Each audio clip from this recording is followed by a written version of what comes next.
boa tarde a todos. Bem-vindos a mais uma edição das Best Investment Sessions, uma iniciativa do Banco Best dedicada à literacia financeira e a temas de atualidade. Hoje, em particular, vamos falar sobre a sustentabilidade do sistema de segurança social em Portugal e sobre estratégias de planeamento pessoal para a reforma e de forma a obtermos uma reforma tranquila.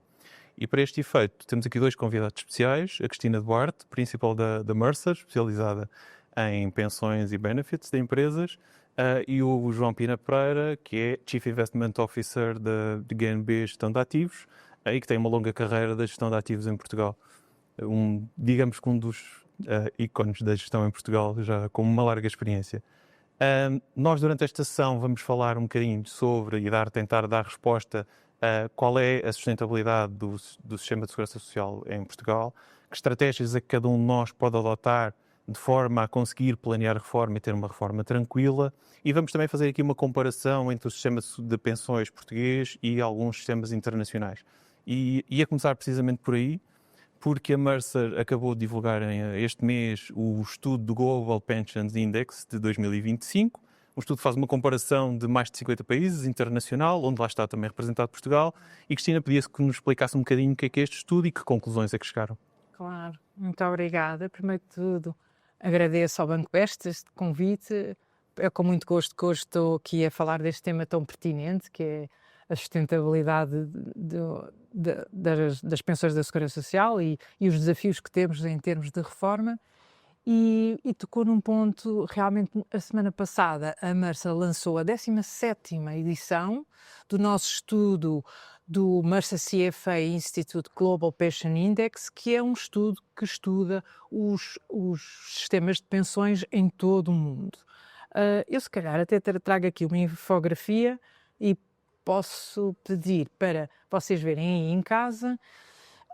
E este estudo, o que é que aborda? Aborda 3 subíndices, que cada um com uma ponderação. Estamos a falar na adequação, 40%, na sustentabilidade, 35% esse ponderador, e integridade, 25%. O que é que estamos aqui a falar? Na adequação estamos a falar do valor da pensão em si. Ela é adequada, não é adequada em cada um dos sistemas.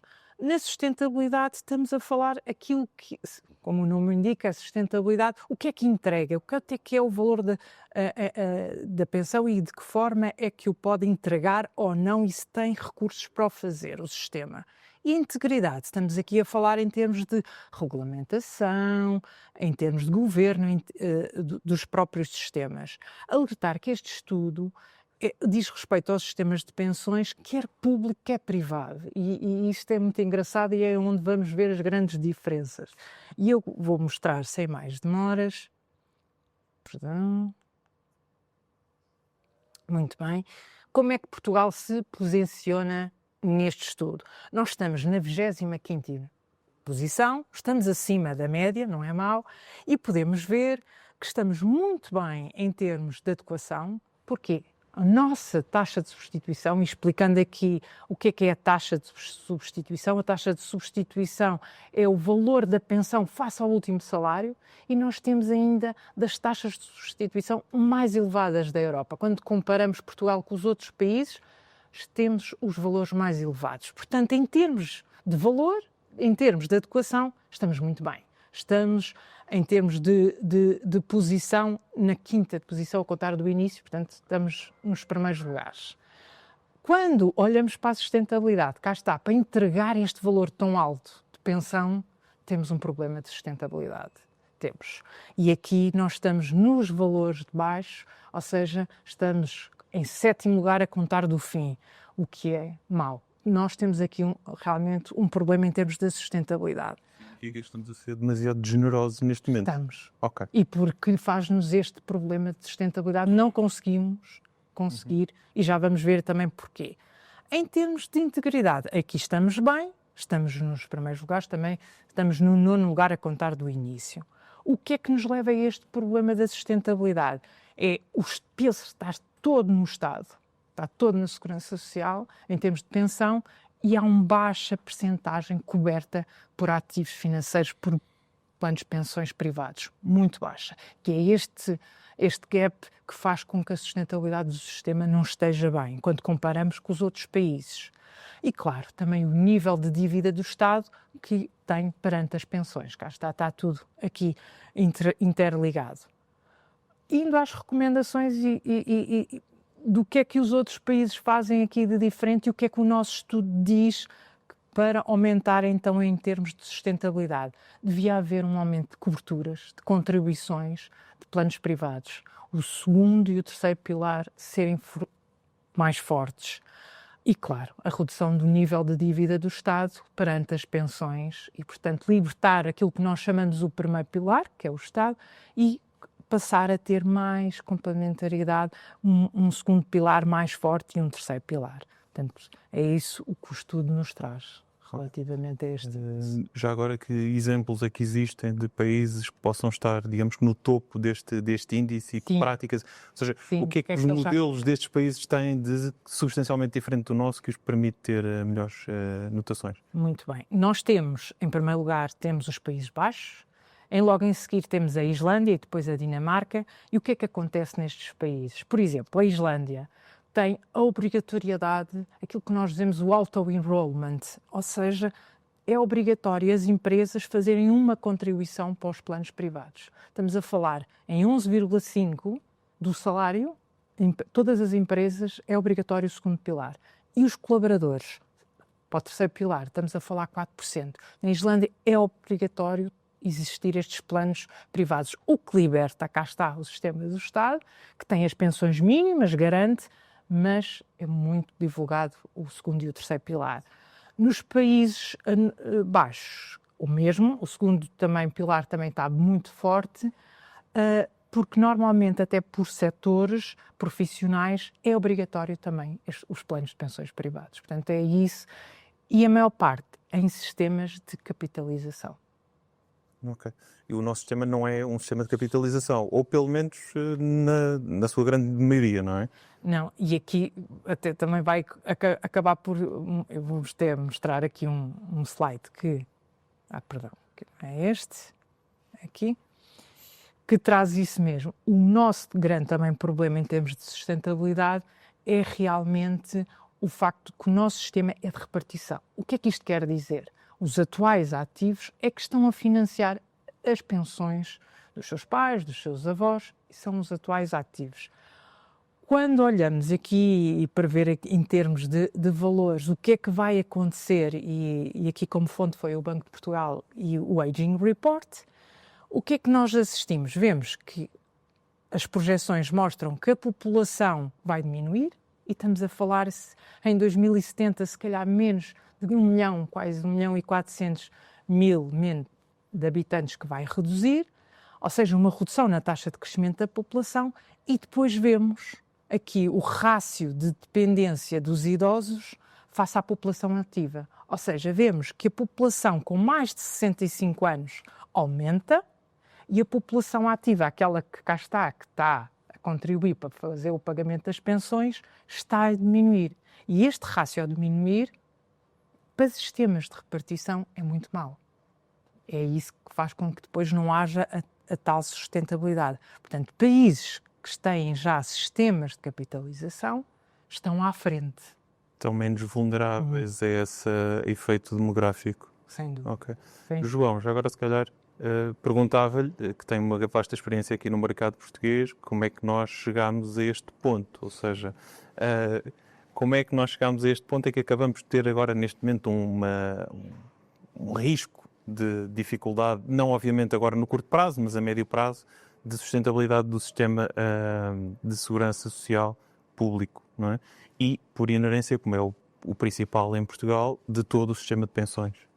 Eu diria que as coisas têm muito a ver, no ponto de partida, quer queiramos, quer não, com a natureza humana.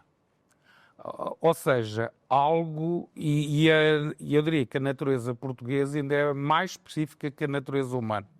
Ou seja, algo que é premente, e nós em Portugal, nesse aspecto, somos um excelente exemplo, para o bem e para o mal. Algo que é perfeitamente crítico, se tem que fazer agora, porque se não fizermos agora, tudo se desmorona, em Portugal faz. Algo que é perfeitamente crítico, mas que não tem que ser feito agora, que é para médio e longo prazo, acabou em Portugal, não faz. É o que a experiência nos tem dito nas últimas décadas. E isso é verdade para todos. Estou a dizer políticos, não políticos, forças reais ou economia real, digamos, o que nós quisermos. E, portanto, a questão, fundamentalmente, e o que a Cristina disse é uma verdade insufismável, para ter que ser tratada, eu estou firmemente convicto que nós temos que estar mesmo, e desculpem-me a expressão, com a corda no pescoço, porque senão não vamos fazer as coisas, senão há sempre que pensar que, bom, está assim, mas a coisa, se fizermos aqui um ajuste, se considera este ano mais um mês para a idade da reforma, para o outro ano mais 2 meses, depois daqui a 3 ou 4 anos chegamos à idade de reforma aos 70 anos, que per si, isso daria para outra discussão, que aqui não temos o tempo, se calhar até faz muito sentido para muita gente, vai depender, indubitavelmente a esperança de vida hoje não tem nada a ver com o que era dos nossos pais, muito menos dos nossos avós, e portanto não deixa de fazer algum sentido, mas atacar com força os problemas, sinceramente, eu estou cético, e há aqui, e eu tenho que referir aqui um tema, isto eu vou dizer um bocado na brincadeira, porque vou-me referir a uma série cómica, fantástica, mas não deixa de ser cómica, mas completamente verdade. Há 45 anos, quando foi feito o Yes Minister e depois o Yes Prime Minister, uma das principais frases que constava, e que lembro na altura, o Saranfri dizia ao Primeiro-Ministro que a medida que ele queria tomar era uma medida extremamente corajosa. E o Primeiro-Ministro ficou com os cabelos em pé, porque ele disse depois lá ao secretário, e bem, uma medida corajosa é aquela medida que faz os políticos perder as eleições. E o problema é que para se resolver isto é preciso coragem. E, portanto, quem é que quer ter coragem? Ninguém, porque sabe, de facto, que se para ter coragem vai a seguir perder as eleições. E, portanto, estamos aqui numa situação... Basta olharmos para a França, ok? O que está a passar agora em França, Portugal, mais cedo ou mais tarde, vamos estar numa situação parecida com esses dramas. A verdade é que nós temos um problema sério. A verdade é que, mais cedo ou mais tarde, nós, Portugal, temos que adotar soluções, como a Cristina diz, que existem hoje em dia na Islândia e que foram referidas. Ou seja, vamos ter, não vou ser eu, vão ser, espero eu, os meus filhos, ou se calhar só os meus netos, espero que ainda no tempo dos meus filhos, as pessoas vão ter que descontar uma parte do seu salário para as funções sociais, essa parte não há dúvida, os subsídios de desemprego, os subsídios de saúde, de maternidade, etc. Todas essas coisas. E depois a parte da segurança social é uma conta própria que a pessoa vai ter e vai alimentando ao longo do seu percurso. Para isso, o que é preciso fazer? É preciso fazer um corte no sistema, não prejudicar ninguém. Estamos a falar de direitos adquiridos. É uma situação extremamente complexa. Eu não estou a dizer que nem é fácil, nem é simples.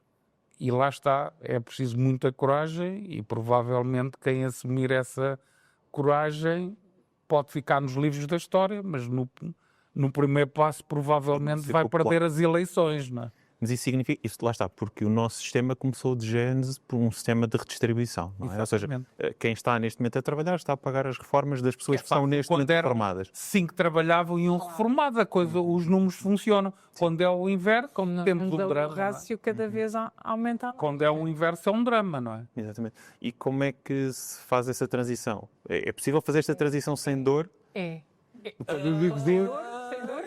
Eu diria muito difícil, mas a Cristina que diga de sua justiça. Mas temos casos. E, por exemplo, o da Islândia realmente começou logo de início com um sistema de capitalização, é mais fácil. Mas temos casos, o da Suécia e outros países, o Chile também. O da Suécia, eles tinham como nós um sistema de repartição.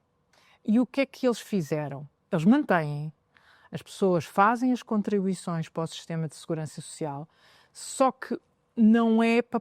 E continua a financiar as pensões, tal e qual. Só que as pessoas começam já e veem como uma conta fictícia de capitalização. Ou seja, fazem as contribuições e têm, de uma forma completamente transparente, sabem que a sua pensão é o valor que contribuíram acumulado todos os anos com um rendimento estabelecido pelo governo. E, portanto, de uma forma transparente, sabem aquilo que vão receber é aquilo que contribuíram. Não é de uma fórmula. E continuam, mantêm na mesma o financiamento dos pensionistas ser os ativos. Mas já é um início. Foi assim que eles começaram a fazer a De transição. certa forma, a ideia de que a transição devia seguir para a capitalização, não é? E temos depois outras questões. Falávamos muito bem do nosso sistema ser generoso. Os nossos vizinhos espanhóis, uma das medidas que fizeram já há muitos anos foi o plafonamento. Eles têm o plafonamento em termos de contribuições e em termos de pagamento de pensões. As pensões não passam aquele valor, já não são tão generosas. As nossas Mas o acabam. plafonamento pode ter também um impacto, tem um efeito sobre a receita no imediato, não é? Também. Claro, É esse o problema. é isso mesmo. Portanto, tem que ser combinado, obviamente, com uma transição. E outras soluções, nomeadamente, vamos supor, por exemplo, que mantemos o status quo, ou seja, mantemos este modelo, soluções de alargar a idade de reforma, diminuir a generosidade do sistema, ou seja, que a transição do último salário para a pensão ser uma percentagem cada vez mais baixa. Este tipo de soluções são soluções que são execuíveis ou a prazo elas próprias também têm os seus problemas e acabam por não ser... Vamos lá ver, eu acho que essas soluções que o Pedro elencou e outras são um bocado lá está, um adiar da grande solução. A verdade é essa. Fazem sentido. E algumas delas Já estão Na prática, o nosso sistema já incorpora, de certa forma, isso, não é? já vai incorporando e faz sentido, mas é um bocado adiarmos a decisão. É um bocado adiarmos a decisão. Vai chegar a uma altura em que estes paliativos que vamos fazendo e que fazem sentido, conjugados com a pirâmide etária da forma que ela vai evoluindo, que já não vai chegar. Isto não é suficiente. E vai ter que haver uma altura, é a tal altura corajosa, em que vai ter que haver alguma mudança. E depois aí tem que se ter muito cuidado. É extremamente difícil. Se fosse fácil já tinha sido feito. Não tínhamos dúvida. Se fosse fácil e sem dúvida. Popular, não é? Então se fosse popular, quer dizer. E portanto é extremamente complicado e nós temos experiência, nós e a Mercer, cada um, nós como gestor, a Mercer como consultor, ao fim e ao cabo, grande parte das empresas em Portugal que têm fundos de pensões têm passado ao longo dos anos do processo de planos de benefício definido, que é o que o país tem, para planos de contribuição definida. Já vou explicar um bocadinho o que é que são esses dois conceitos, porque se calhar O toda a gente benefício conhece. definido é a nossa segurança social, não é? Uma empresa garante que vai pagar, neste caso é um complemento de reforma, não é a reforma, vai pagar, uma empresa, neste caso o Estado, vai pagar um X benefício a uma pessoa quando essa pessoa se reformar. E, portanto, o risco é do Estado, a empresa, é que tem que garantir os seus valores monetários para depois, quando chegar à altura, pagar à pessoa. Um plano de contribuição definida significa que é o próprio trabalhador no ativo que vai tendo ali um milheiro, lá está aquilo que a Cristina referiu relativamente à Islândia, por exemplo, e esse milheiro, que é 1%, 2%, isso o valor é o que for determinado, todos os meses desconta para essa conta, vai acompanhando esse valor, de acordo com o que ele achar, um fundo mais agressivo ou menos agressivo, isso é outra história, vai acompanhando e depois o seu valor, neste caso para as empresas, quando estamos a falar das empresas, é o complemento de reforma, no outro caso seria propriamente a reforma. E, portanto, o fenómeno, a passagem é a mesma coisa em termos conceptuais. O que é que isso obriga sempre, ou quase sempre obriga as empresas, quando elas fazem esse movimento, que é um movimento que para as empresas trata-se de, não é facilitar a vida, mas simplificar a vida em termos, é um custo que não vão ter mas no curto prazo, e como o Pedro referiu há pouco, há um custo. E normalmente as empresas têm que fazer alguma entrada de dinheiro para fazer esta alteração. É a mesma coisa vai ter que fazer o Estado. O Estado, quer queiramos, quer não, vai ter que gastar alguns largos milhares de milhões de euros se quer fazer esta operação. Para quê? Precisamente para evitar que pessoas sejam, eu não digo defraudadas da sua expectativa, mas muito, porque acho que isso vai ter que acontecer alguma coisa, mas muito defraudadas. Ok? E existe um fundo de estabilização da Segurança Social. Esse fundo, por exemplo, podia ser usado para financiar essa transição? Ou o nível que tem hoje em dia também é insuficiente? Não tem Eu não sei, o fundo vale cerca de 40 mil milhões de euros. Não chega a tanto, 30 e qualquer coisa.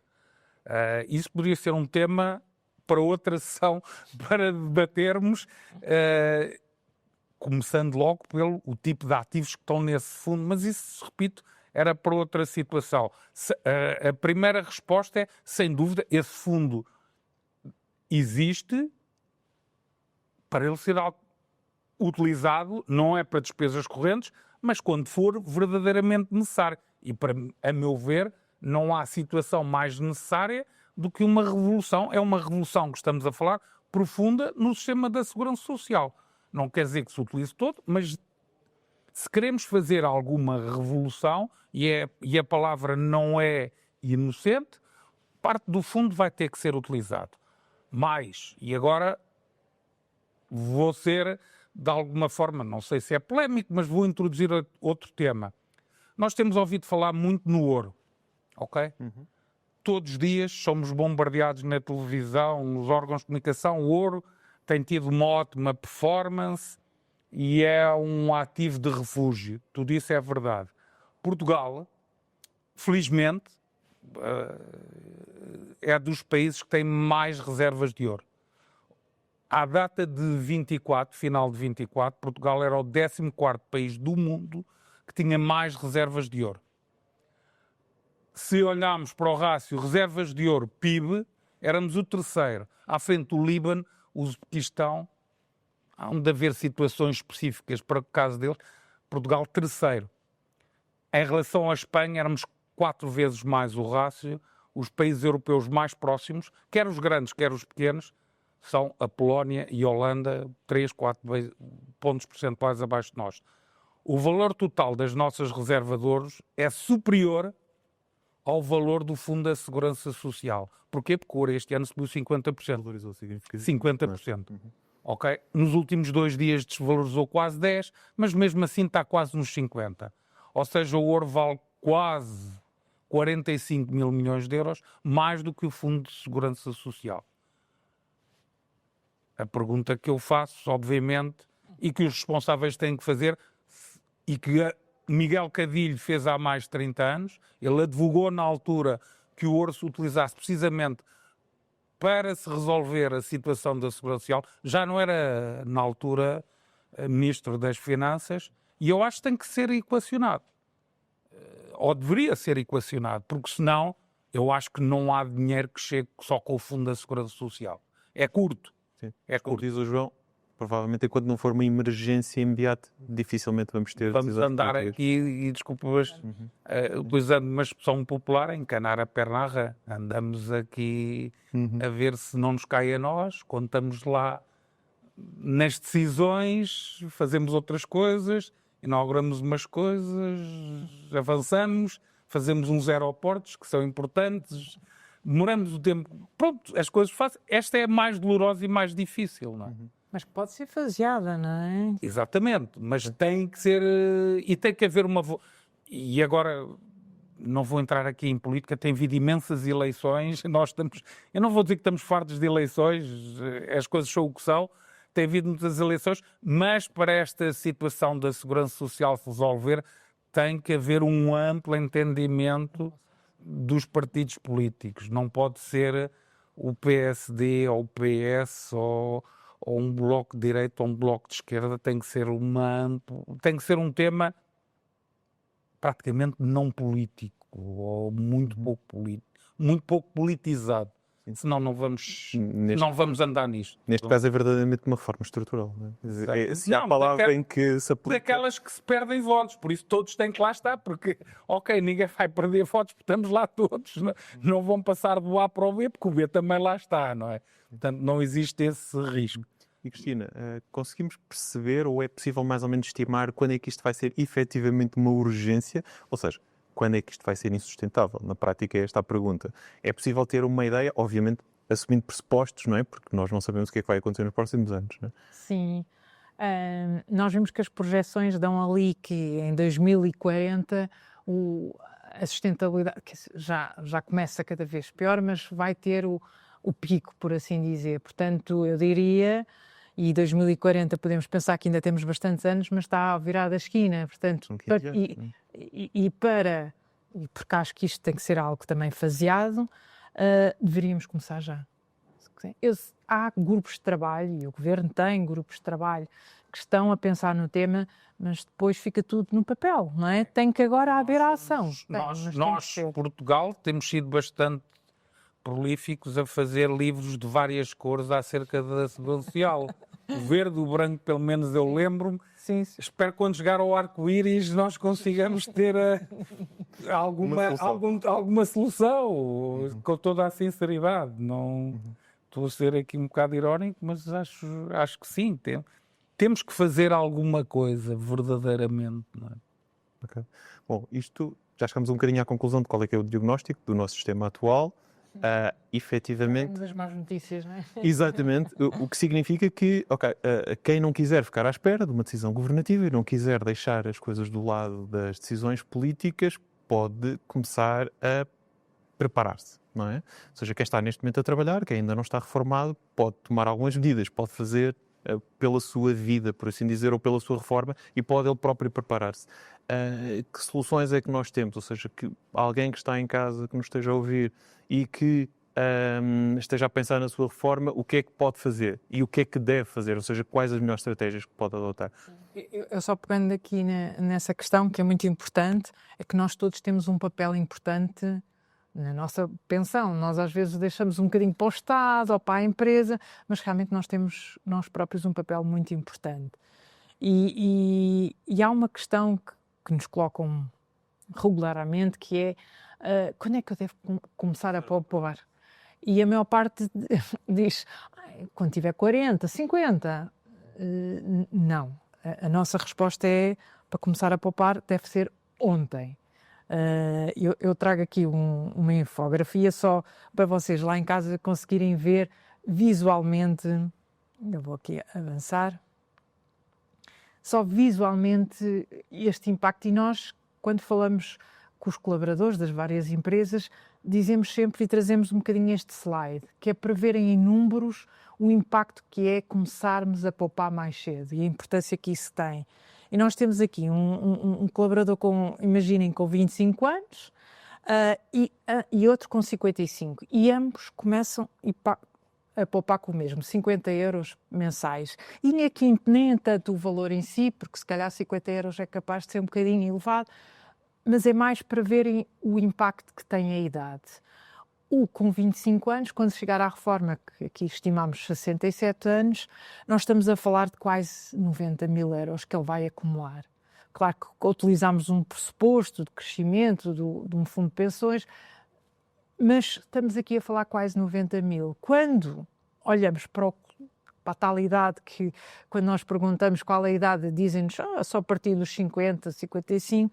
Se for só aos 55, nós já só temos 11.178. Ou seja, menos quase uma diferença. 9 vezes, não é? Quase a diferença. E é um exemplo muito simples, mas o que nós queremos aqui dizer é que tem que ser mesmo para ontem. E tem que haver uma literacia.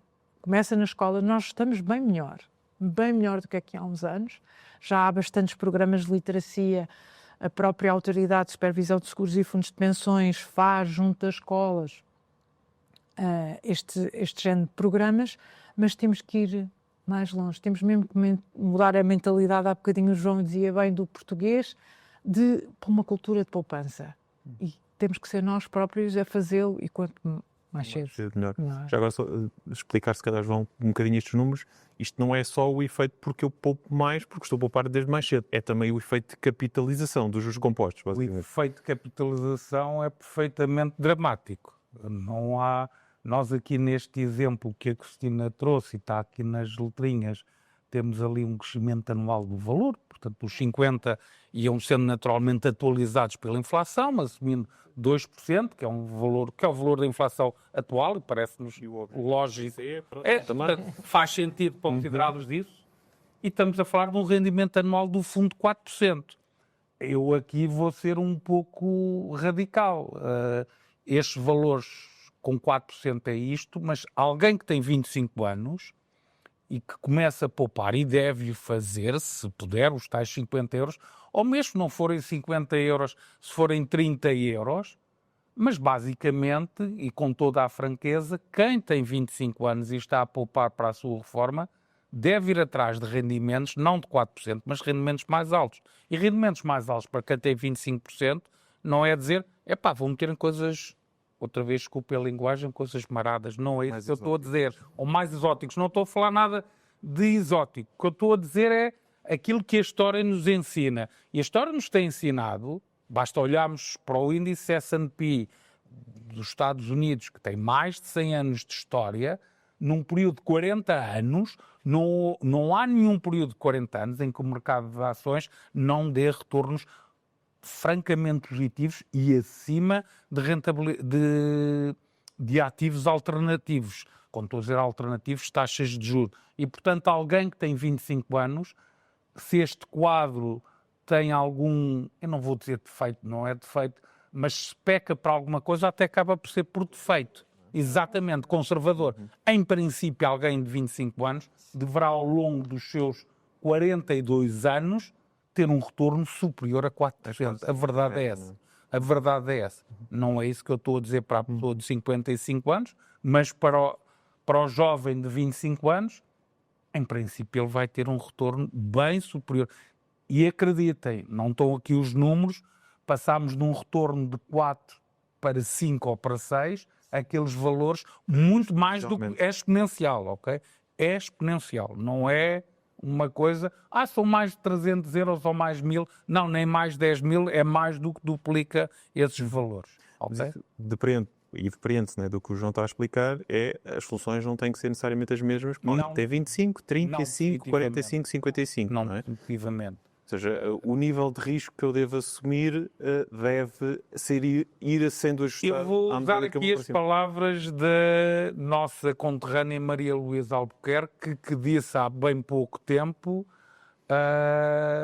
que fazer depósitos a prazo é que era perder dinheiro. Perder dinheiro garantido, não é? Não foi isso, exatamente. Mas então, se nós estamos a falar em termos de pensões, para alguém que tem 25 ou 30 anos ou 35, então irmos à procura de soluções conservadoras de garantia de capital, eu não preciso. Quando tenho 25 anos, eu não preciso. Claro que não devo investir tudo numa empresa. Aí entra a diversificação, ok? Essa parte, 100% de acordo, mais do que 100% de acordo, é isso que temos que ter, é diversificar. E diversificar é comprar um fundo ou um índice genérico e abrangente. Ponto final. Não é meter na empresa A, o objetivo não deverá ser esse. Mas nós não precisamos da rede. Nós estamos a trabalhar em cima do chão. Precisamos da rede quando estamos lá 10 metros acima. Ali estamos acima do chão. Temos 40 anos, o índice 10-20, 10-30, a 40, ele vai recuperar. Ele vai recuperar. Ele vai recuperar. É o que a história sempre nos disse. Sempre. Ok? E, portanto, é importante esse foco. E foi importante a doutora Maria Luísa quer ter referido isso com a sua posição atual. Acho que foi algo verdadeiramente diferente. Tenho que dizer. E já que estamos a falar de soluções individuais, tradicionalmente as pessoas em Portugal estão habituadas a utilizar os PPRs para poupar para a reforma. Não é necessariamente obrigatório que se use um PPR para fazer este tipo de... Todo. Eu diria que há os PPRs e os fundos de pensões. Os fundos de pensões têm a situação que só podem ser utilizados para a reforma. Os PPRs, não sendo utilizado com o benefício fiscal à cabeça, podem ser, em rigor, desmobilizados em qualquer altura. Ou seja, existe uma tentação de algo que é para a reforma poder ser utilizado no entretanto. E, portanto, acho que um fundo de pensões, nesse aspecto concretamente, olhando exclusivamente para a reforma e pensando para a reforma, e o pinga-pinga dos 50 euros por mês ou 20 euros por mês, acaba por fazer mais sentido e não temos a tentação.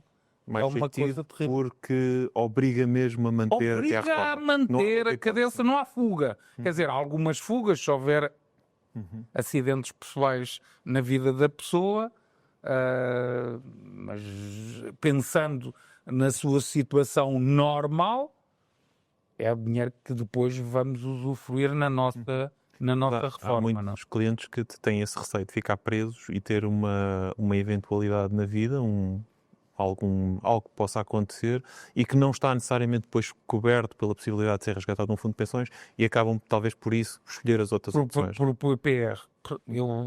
Ou um seguro de capitalização, um unit-link, acabam por escolher, que permite resgates. É uma outra situação. O fundo de pensões, de facto, o foco, o nome está lá no nome, é a pensão, exceto se uma pessoa ficar, por exemplo, com uma doença grave, desemprego de longa duração. Pronto, estas situações desagradáveis para a pessoa. Agora, se quer comprar uma casa, não, o fundo de pensões não é o instrumento para o mais adequado.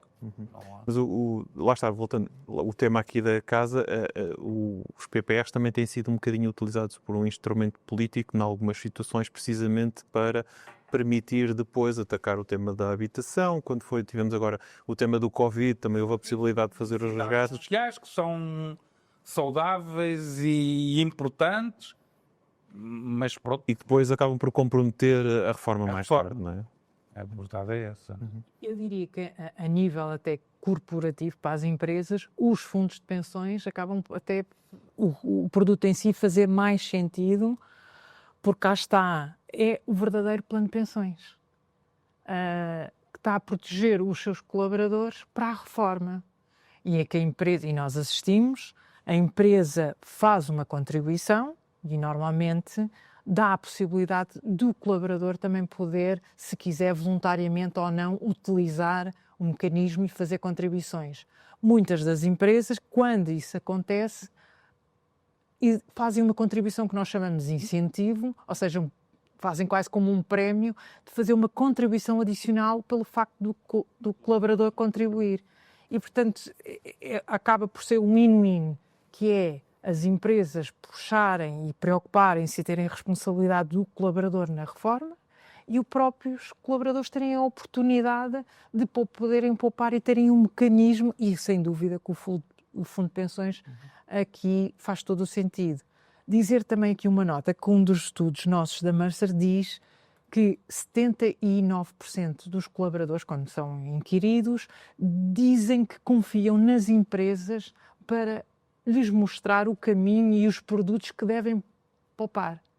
E, portanto, porque não sabem, têm às vezes dificuldades e querem que as próprias empresas lhes mostrem o caminho.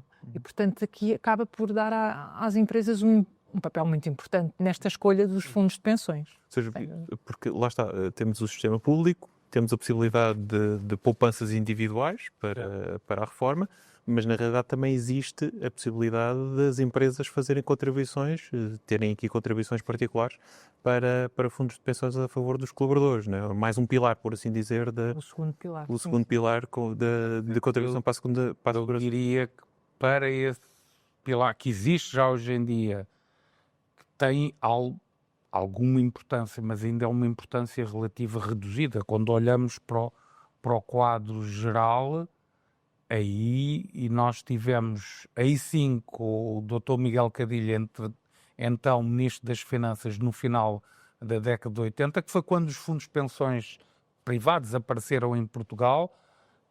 Houve na altura, para o lançamento desse novo produto, houve incentivos fiscais muito poderosos e muito relevantes para as empresas. E incentivos que não foram duradouros, mas foram ali definidos no tempo e que foram, obviamente, deram uma ajuda muito grande para que houvesse mais uma dinamização, para que esse mercado se desenvolvesse. Nós, por exemplo, hoje das várias dezenas de fundos de pensões de empresas que gerimos, uma boa parte deles, eu não sei se mais de metade, provavelmente mais de metade, foram criados precisamente nessa altura, ok?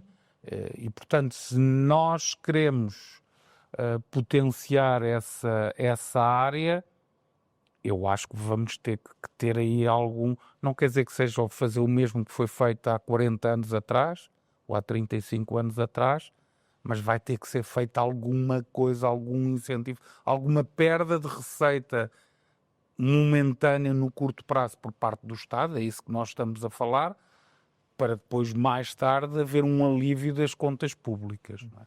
Que é sempre uma operação complicada, não é? É sempre muito mais fácil ter os benefícios no curto prazo e os eventuais malefícios no longo prazo.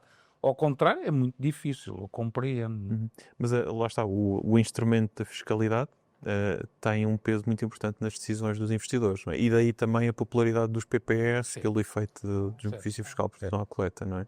Sim. De qualquer das formas, os PPRs continuam também a ter uma fiscalidade muito favorável quando a pessoa recebe os rendimentos no final, não é?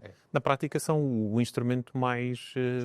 com a melhor fiscalidade. Os E os próprios fundos de pensões também. têm a fiscalidade mais baixa. Muito interessante e que tem sido ao longo das décadas para manter, e acho muito bem, porque providencia de facto um incentivo à real poupança a longo prazo. Quem poupa a mais longo prazo tem aí um ganho claro, mas acho que tem que ser feito mais qualquer coisa no curto prazo para aumentar a atratividade. Mas tem que ser tudo feito em conjunto, tem que ser um game changer, uma mudança clara. A tal reforma que falamos, não é? Uma reforma verdadeiramente sobre a reforma, uma reforma a sério, que tem que passar também por aí, de facto. Sim. E já agora, Cristina, que olhando depois, lá está, pelo estudo que vocês fizeram, olham para outros mercados, olhando para outros mercados, quais é que são as tendências que estão a ver no resto da Europa e no resto do mundo relativamente a fundos de pensões e sistemas de fundos de pensões e poupanças privadas nesta área? Nós vimos, pronto, e foi lançado o PEP, não é? Que era o PPR europeu. Não teve adesão, cá está. Primeiro porque esta parte fiscal é muito importante e apesar de ter benefícios, teria que ser alavancados. E tinha que a própria comunicação e a comercialização também ser diferente. Nós na Europa temos aqui sempre esta temática da parte fiscal, porque somos muitos países, todos eles diferentes. Apesar de, por exemplo, que um fundo de pensões pode ser feito em Portugal por uma empresa estrangeira, mas depois, na prática, a parte fiscal é muito complicada. E o querer transferir, eu hoje estou aqui, quero transferir para a Espanha, é difícil tudo por causa da parte fiscal. Ou seja, há aqui uma barreira muito forte. Sim, nós temos muitos portugueses nestes últimos anos que acabaram por emigrar, por estar a trabalhar no resto da Europa e provavelmente têm essas dificuldades. Quando vêm para Portugal, trazer o fundo de pensões que lá tinha não é tão simples, não é? É possível e nós temos tido de alguns, mas é um processo complexo. Doloroso. E o Doloroso. oposto, também temos alguns Claro. em sentido oposto, são igualmente processos complicados. Mesmo dentro do espaço europeu, quando vai para fora do espaço europeu, que também é possível, mais complexo se torna, mas dentro do espaço União Europeia, mesmo assim, não tem nada de simples e imediato esse processo. E esta última iniciativa da Comissão Europeia relativamente à conta poupança europeia, Vamos ver um bocadinho também, não é? O que é o que é que vai resultar, não o é? que é que vai resultar. Mais uma vez, a fiscalidade pode ser muito, muito relevante e cada país tem o seu regime fiscal, não é? Sem dúvida, sim. Sim. Sim, acho que é uma iniciativa que tem o seu mérito, não é? Se pudermos ter aqui... O Reino Unido já tem algo semelhante, salvo erro, os ISAs, se não me engano, é assim que eles chamam, e eu penso que os Estados Unidos também têm algo. Sim, também tem. Sim. Pronto. E isso pode ser também um incentivo à poupança de longo prazo, que não é necessariamente para a reforma. Sim, sim. E aí vem, a vantagem vai ser poder resgatar os montantes antes da reforma, em certos momentos, sem dúvida. Só que cá está, a parte fiscal, vamos ver, se não há um trabalho por detrás, é capaz de morrer um bocadinho na praia, tal como aconteceu aqui um bocadinho com o PPR europeu. Vamos Sim, ver. PPR do PEP, não é? O tal PPR tal europeu, em Portugal Não chegou a rolou, existir. não, eu acho que não. Muito poucas empresas Em rigor, não. Acabaram por implementar, não é? A maior parte das pessoas que se calhar nem sequer alguma vez ouviram falar Não, sim, no PEP. eu não tenho dúvida. É os VPRs em que é tenho capaz de ser a dúvida. solução mais... e estas gerações mais novas, hoje em dia também olham muito para investimentos através de ETFs, através de fundos de investimento, através de ações, não deixam de ser veículos interessantes, embora que a fiscalidade acaba por não ser exatamente tão competitiva como os PPRs. Nesse aspecto, os PPRs são imbatíveis, não é? Não há coisa e, portanto... Sim, sendo um resgate dentro dos fins previstos, a fiscalidade pode ser só de 8%, não é? Ou a retenção de imposto. Não há questões de mais e menos valias durante a vida do investimento. Comprou-se por 100, quando se resgatar tem-se 1000 ou 900 ou 200 ou 50, essa coisa correr mal, quer dizer, ao fim de 8 anos é improvável, mas o que for. E sobre o rendimento oferido, paga-se um imposto reduzido à saída, ponto final, uma vez e nada mais do que isso. Portanto, é um regime fiscal extremamente interessante e bastante simples. Não é preciso um contabilista de todo para fazer qualquer género de trabalho. Não é Sim, necessário. mais e menos valias são um bocadinho mais complexas Bem mais de complexo. declaração, não é? Especialmente para alguém que goste de fazer trading e esteja envolvido. Não há dúvida, não é? É uma situação bem mais complexa e complicada. Aqui também temos a parte do fundo de pensões que pode replicar não é, os índices. Nós acabamos por ter fundos de pensões com todo o nível, ou seja, quase com 100% em ações e fundos de pensões de capital garantido, ou praticamente toda investida em obrigações. Há aqui uma nota que eu gostaria de deixar, que é muito importante e que tem a ver com o facto de nós estarmos a viver cada vez mais, ainda bem, e nós vivemos mais 10 anos do que os nossos pais e mais 20 anos do que os nossos avós, portanto cada vez vivemos mais excelente. E o que é que acontece é que nós, e quando falamos em termos de literacia financeira, falamos muito, e há bocadinho o João referia, um jovem tem muito tempo para recuperar, pode quase investir tudo em ações e tem tempo, por se cai os mercados, de recuperação, e havia sempre aquela mensagem passada de que eu, se estou mais perto da reforma, devo proteger mais o meu montante acumulado e amelhado, e portanto vou-me refugiar mais em obrigações e para não perder o meu capital. Mas há aqui uma questão que é, nós ao vivermos mais tempo, a minha reforma aos 67, se for, eu ainda vou viver mais 20 anos. E aqui leva agora as pessoas a pensarem um bocadinho se faz sentido estar tanto tempo, que ainda são 20 anos, tão protegido em obrigações. Ou seja, se calhar, e não estou a querer dizer isto, que agora que se tenha que mudar as mentalidades, mas temos que também dar um bocadinho, quando estamos a ensinar esta parte da literacia financeira e do que é que faz sentido o ciclo de vida, que somos mais novos, mais ações, mais perto da reforma obrigações, se calhar porque podemos manter e continuar a receber a nossa pensão através do fundo de pensões ou aquilo que nós escolhermos, pensar, se calhar, se for muito conservador, é muito Desperdiçar ou desperdiçar. rendimento, não é? Sim, porque o objetivo não é chegar aos 65 ou 67 e receber um montante logo de imediato. Não é Na- de todo. Não é de todo. Não é exatamente isso que acontece. Não é de todo. Ou seja, eu vou ter mais 20 Em anos termos médios, mais 20 anos de vida. de vida que, É essa a que expectativa. lá está, não é? que não precisam estar parqueados e em depósitos ou em algo muito conservador, etc. Mas houve ao longo dos anos, e que eu assisto, muito esta questão de eu estou perto da reforma, tenho que ter um capital garantido, eu tenho que ter uma coisa para proteger. Atenção, ainda temos mais, se tudo correr bem, Em termos, mais 20 em anos. termos médios é 20 anos. 20 anos, portanto, Os números são esses. Uma média é uma média. Pronto. Não. é verdade, sim. Bom, nós entretanto já estamos a chegar perto do fim do nosso tempo.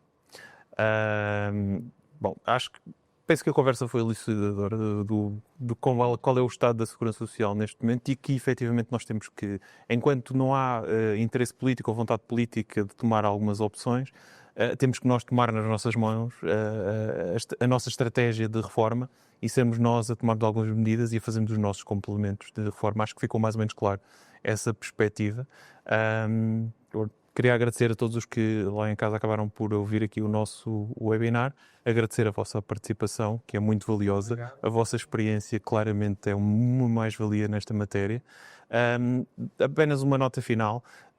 O Banco BES tem uma larga oferta de soluções de reforma. Convido-os a todos a visitarem o nosso site ou a nossa app ou até um dos nossos centros de investimento e falar com um dos nossos especialistas. Estamos também disponíveis para questões, se tenham qualquer questão sobre este tema da sustentabilidade da segurança social, podem nos contactar através do e-mail rp@bancobest.pt. Mais uma vez, obrigado pela vossa presença e até à próxima Best Investment Session.